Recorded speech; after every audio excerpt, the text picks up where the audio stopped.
and gentlemen.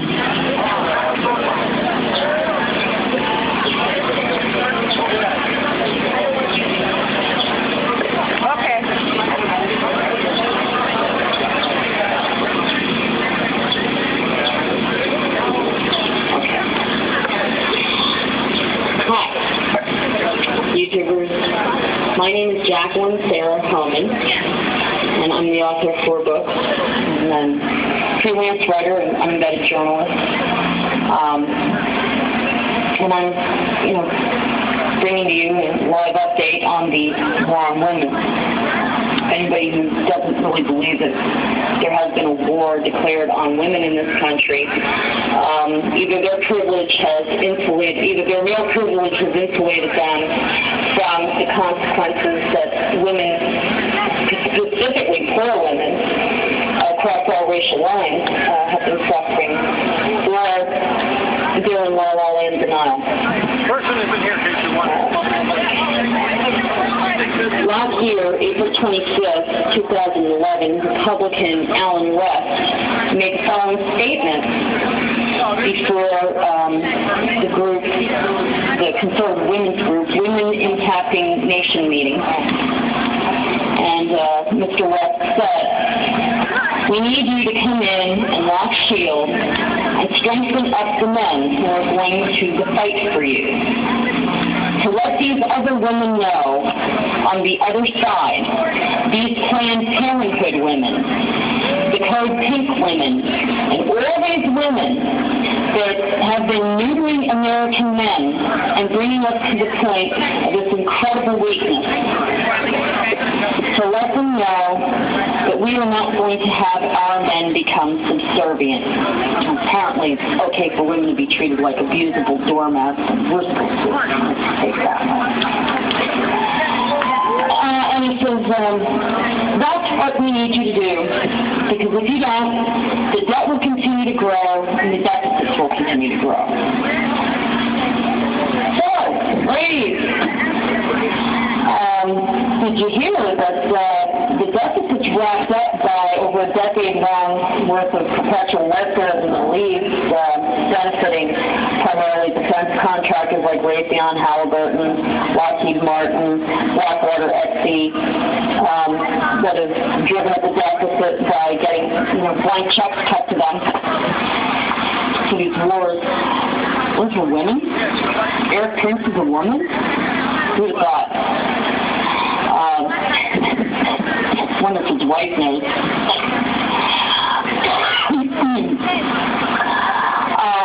The CEOs of AIG, Bank of America, Lehman Brothers. Wait a minute, Lehman Brothers? Yes, Lehman Brothers. Wait a minute, those weren't women. All beneficiaries of taxpayer bailouts between trillions of dollars. That is what has sunk this country's economy and driven up the debt and the deficit. Not poor women who are struggling just as hard as poor men, if not harder, who just want to, be able to defend their bodies from either a medically dangerous or an unplanned, unwanted pregnancy. And you can choose to moralize that any way you want, but the facts are what they are. And you can feel free to fact check on who benefited by going to Thompson Gale online and looking up who the CEOs and other high-powered executives are that benefited from all those bonuses and all that bailout money from all those companies and banks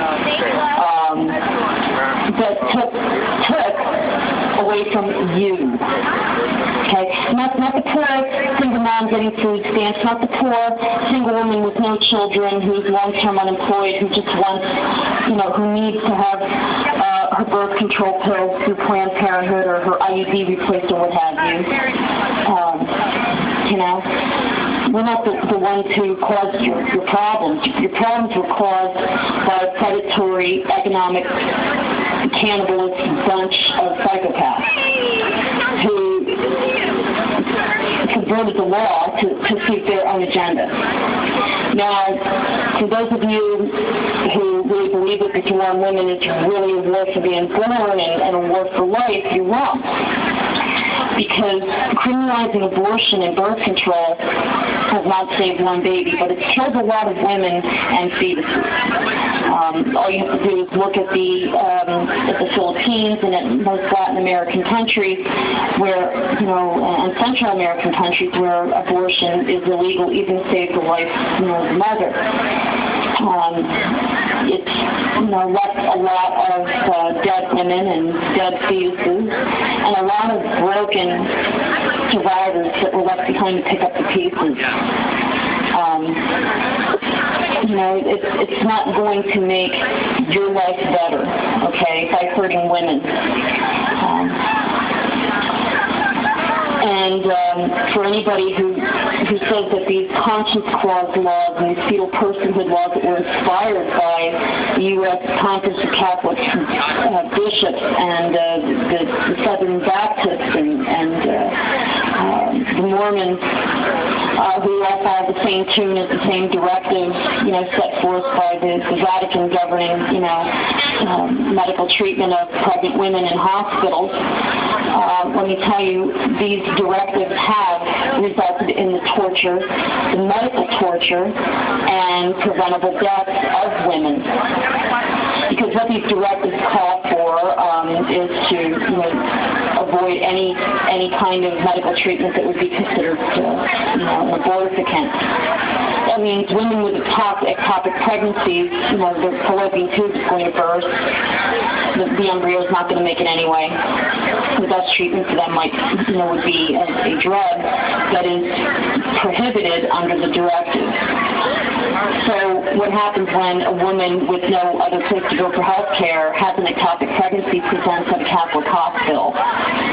She's left to suffer in utter agony until her fallopian tube bursts and then undergo invasive surgery, from which she may not survive anyway, because fallopian tube burst, she may hemorrhage to death if septicemia doesn't get her first.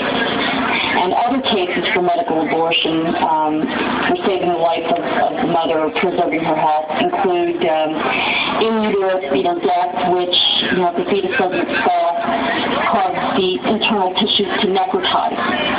Again, that's a deadly condition for the woman. Placental abrasion, placenta previa,